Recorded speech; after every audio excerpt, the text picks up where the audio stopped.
योद्धा मनोज जरांगे पाटलांच्या उपोषणाचा आज तिसरा दिवस आहे।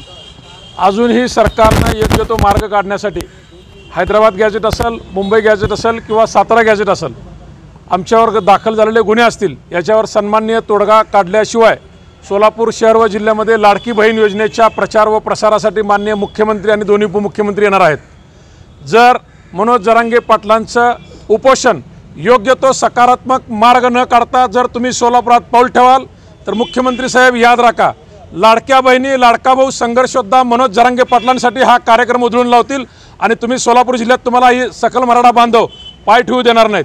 आमच्या आंदोलनाला वर्षपूर्ती होऊन या वर्षभरात 6व्यांदा उपोषण करूनही आमची जर तुम्ही दखल घेणार असाल, 6 कोटी मराठ्यांचा दैवत संघर्ष योद्धा मनोज जरांगे पाटलांचा जर तुम्ही घोर अपमान करणार असाल तर सोलापुरात पाऊल टाकताना 10 वेळा विचार करा।